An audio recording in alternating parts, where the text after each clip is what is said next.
بسم اللہ الرحمن الرحیم۔ السلام علیکم ورحمۃ اللہ وبرکاتہ۔ رسول اکرم صلی اللہ علیہ وسلم سے قیامت کے متعلق سوال کیا گیا کہ اگر آپ کو قیامت کا علم نہیں تو نشانیاں ہی بتا دیں۔ آپ صلی اللہ علیہ وسلم نے قیامت کی نشانیوں میں سے ایک دو کا اشارہ کیا۔ قیامت کی نشانیوں کی دو اقسام ہیں، چھوٹی نشانیاں اور بڑی نشانیاں۔ چھوٹی نشانیاں وہ ہیں جو رسول اکرم صلی اللہ علیہ وسلم کی بعثت سے لے کر اس وقت تک ان کا سلسلہ جاری رہے گا جب تک قیامت کی 10 بڑی نشانیاں ظاہر ہونا شروع نہ ہو جائیں۔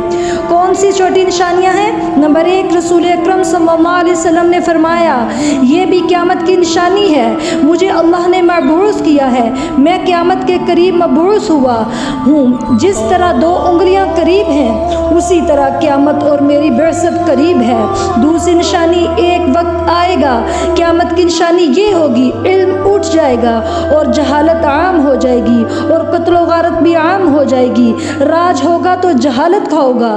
ایسا وقت آئے گا قیامت کے قریب کہ علم اٹھا لیا جائے گا، علم والے فوت ہو جائیں گے اور جہالت معاشرے پہ راج کرے گی اور کثرت سے قتل و غارت ہوگا۔ بلکہ رسول اللہ صلی اللہ علیہ وسلم نے فرمایا قیامت اس وقت تک قائم نہیں ہوگی جب تک پڑوسی پڑوسی کو قتل نہیں کرے گا، بھائی بھائی کو قتل نہیں کرے گا، بیٹا باپ کو قتل نہیں کرے گا۔ اسی طرح قتل و غارت کا عام ہو جائے گی۔ اور تیسری نشانی فرمائی کہ قیامت کی تیسری چھوٹی نشانیوں میں سے لوگوں کے اندر تناکر پیدا ہو جائے گا۔ تناکر کا مطلب کہ کسی کو پہچانتا ہی نہیں ہوگا، صرف اسے سلام کریں گے جسے جانتے ہوں گے۔ حالانکہ نبی کریم صلی اللہ علیہ وسلم نے فرمایا افشوا السلام، سلام کو عام کرو، باقی کسی کے ساتھ کوئی پہچان ہی نہیں ہوگی، لوگوں کو سلام کریں گے نہیں۔ قیامت کے قریب تعارف اور سلام صرف خاص لوگوں تک ہی محدود ہو جائے گا، بیگانگی مسلمانوں کے اندر آ جائے گی۔ چوتھی نشانی، وقت میں بے برکتی آ جائے گی، بدعملی پھیل جائے گی، مال ہونے کے باوجود بھی لوگ بخیل ہو جائیں گے، وقت بہت جلدی گزر جائے گا اور عمل ناقص ہو جائیں گے اور دلوں میں بخیلی ڈال دی جائے گی اور ہر شخص روتا ہوا نظر آئے گا، پر مال اس کے پاس بہت ہوگا۔ پتہ کب چلتا ہے؟ جب چوری ہوتی ہے کہ کیا ہوا، زیادہ نقصان تو نہیں ہوا، نہیں بس لاکھوں روپے یا اتنے زیادہ وہ بتاتا ہے کہ گھر میں آئے اور چور لے گئے، اور یہ وہ شخص ہے کہ جس پر لوگ ترس کھاتے تھے کہ اللہ اس پر رحمت فرما دے، اللہ اس کی ضروریات کو پورا کر دے۔ مال کی 2 مصیبتیں ہیں، اگر کسی کو سمجھ میں آ جائیں تو اس مال سے محبت کرنا چھوڑ دیں، اس کو ضرورت کے لیے سمجھیں کہ اس سے ضرورت پوری ہوگی۔ پہلی مصیبت، انسان 1 بلین کا مالک ہے، 1 روپیہ بھی قبر میں اس کے ساتھ نہیں جائے گا۔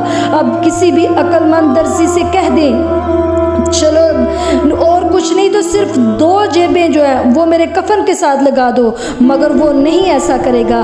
اگر تب بھی آپ وصیت کر بھی جاؤ گے تو تمہارے لواحقین جو ہے وہ ہی ایسا نہیں کرنے دیں گے، وہ ہی جیبیں وغیرہ نہیں لگانے دیں گے۔ اور دوسری مصیبت، آپ کے ساتھ 1 پیسہ نہیں جائے گا، یہ موج یہ مستی لواحقین کے حصے میں آئے گی۔ اگر آپ حرام مال کما کے گئے ہیں، آپ کے مقدر میں تو اس کو استعمال نہیں کیا کرنا ہوا اور وہ آپ کے لواحقین استعمال کریں گے، وہ موج مستی اس پیسے سے وہ کریں گے، لیکن حساب تمہیں دینا پڑے گا۔ اس سارے پیسے کا حساب تمہیں دینا پڑے گا، کہاں سے آیا تھا اور تم نے کہاں پر خرچ کیا۔ رسول اکرم صلی اللہ علیہ وسلم نے فرمایا قیامت کی نشانیوں میں سے ایک یہ بھی ہے کہ مال کی فراوانی آ جائے گی، جس طرح پانی چلتا ہے۔ مال دنیا کے پاس سارا اس طرح آ جائے گا کہ لوگ صدقہ لے کر باہر نکلیں گے، کوئی صدقہ لینے والا نہیں ہوگا، سب کے پاس مال ہوگا۔ رسول اکرم صلی اللہ علیہ وسلم نے فرمایا قیامت کی نشانیوں میں سے ایک یہ بھی ہے کہ فحاشی اور عریانی معاشرے میں عام ہو جائے گی۔ اس وقت تک قیامت نہیں آئے گی جب تک فحاشی اور عریانی کا عروج نہیں ہوگا۔ رسول اکرم صلی اللہ علیہ وسلم نے فرمایا مختلف قسم کے فتنے انسان کے سامنے آئیں گے، بہت سارے فتنوں کا ظہور ہوگا، نیکیاں کر لو اس سے پہلے کہ فتنے آ جائیں۔ جس طرح رات کی تاریکی بڑھتی بڑھتی اور بڑھتی چلی جاتی ہے، اس طرح فتنے بڑھتے بڑھتے اور بڑھتے ہی جائیں گے قیامت تک۔ اس طرح بارش کے قطرے آسمان سے گرتے ہیں، ان کی تعداد معلوم نہیں کی جا سکتی، اسی طرح فتنے بھی اتنے ہی ہوں گے۔ اللہ ان سے ہمیں محفوظ فرمائے کہ آپ ان کا شمار نہیں کر سکیں گے۔ بلکہ ایک فتنہ آئے گا اور انسان کہے گا میں مارا گیا، پھر دوسرا فتنہ آئے گا تو پہلے فتنے کو ویسے ہی انسان بھول جائے گا۔ صبح آپ ایک شخص کو ملیں گے، وہ مومن ہوگا، شام کو وہ کافر ہو چکا ہوگا۔ اللہ معاف کرے، اللہ ایسی حالت سے ہمیں محفوظ فرمائے۔ شام کو مومن ہوگا، صبح تک کافر ہو جائے گا۔ کیوں؟ وہ دنیا میں چند ٹکوں کے لیے اپنے دین کو بیچ ڈالے گا۔ رسول اکرم صلی اللہ علیہ وسلم نے اسی لیے فرمایا قیامت کی نشانیوں میں سے ایک نشانی یہ بھی ہے، جب تک توحید رہے گا قیامت نہیں آئے گی، اللہ کا نام جب تک باقی رہے گا قیامت نہیں آئے گی، اس وقت تک قیامت نہیں آئے گی جب تک لوگ حج کرنا نہیں چھوڑ دیتے۔ ایک وقت آنے والا ہے کہ لوگ حج نہیں کریں گے، اللہ معاف کرے، یہ حدیث کے الفاظ ہیں۔ اور ایک ٹیڑھی پنڈلیوں والا، کالی رنگت والا انسان ہاتھ میں تھوڑا پکڑا ہوگا، نعوذ باللہ معاذ اللہ بیت اللہ کو توڑنا شروع کر دے گا، ایک ایک اینٹ الگ کر دے گا، لوگوں کو کوئی پرواہ نہیں ہوگی، نعوذ باللہ معاذ اللہ۔ یہ حدیث کے الفاظ ہیں۔ رسول اکرم صلی اللہ علیہ وسلم نے فرمایا سارے نیک لوگ اللہ کے پاس چلے جائیں گے، بدترین لوگوں پر قیامت آئے گی، نیک اور صالح لوگوں کی موجودگی میں قیامت نہیں آئے گی۔ اس وقت تک قیامت نہیں آئے گی جب تک تو اس قبیلے کی عورتیں قبروں پر رقص نہیں کریں گی۔ اور آج یہ ساری کی ساری نشانیاں جو آپ حدیث کی روشنی میں سن رہے ہیں معاشرے کے اندر موجود ہیں۔ اللہ ہمیں ان فتنوں سے محفوظ فرمائے۔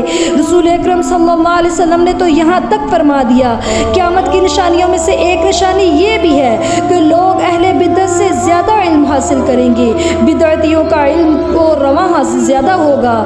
امام مطاوی بیان کرتے ہیں کہ اصاغر سے مراد بدعتی لوگ ہیں۔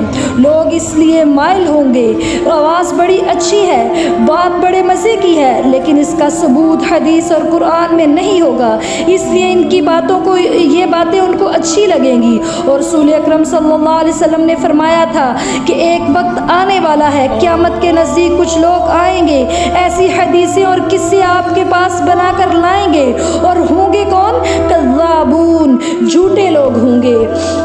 نہ تم نے یہ حدیثیں مجھ سے سنی ہوں گی اور نہ ہی تمہارے باپ دادا نے ایسے قصے سنائے ہوں گے جیسے وہ حدیثیں اور قصے لوگوں کو سنائیں گے۔ ایسے لوگوں سے بچ جانا کہ کہیں تمہیں فتنے میں ڈال نہ دیں اور کہیں تمہیں گمراہ نہ کر دیں۔ گمراہی اور فتنے سے بچنے کی ایک ہی راہ ہے، اور وہ کیا ہے؟ اللہ کے کلام قرآن پاک اور آپ صلی اللہ علیہ وسلم کا فرمان یعنی حدیث۔ جب تک صحیح حدیث نہ ہو انسان گمراہی سے نہیں بچ سکتا۔ گمراہ ہوتا ہی انسان تب ہے جب اس نے اپنی باتوں کو حدیث کا درجہ دے دیا ہو، نعوذ باللہ معاذ اللہ۔ حدیث اور قرآن تو ہر گمراہی سے دور کرنے کا واحد ذریعہ ہے۔ اللہ تعالی ہمیں صحیح قرآن و حدیث کا علم آگے پہنچانے کی توفیق عطا فرمائے اور اس پہ عمل کی توفیق عطا فرمائے۔ اور جتنے بھی یہ میں نے فتنے بیان کیے آپ کے سامنے، اللہ تعالیٰ جب تک زندگی ہے ہماری آنے والی نسلوں کو بھی ان فتنوں سے محفوظ فرمائے۔ آمین۔ السلام علیکم ورحمۃ اللہ وبرکاتہ۔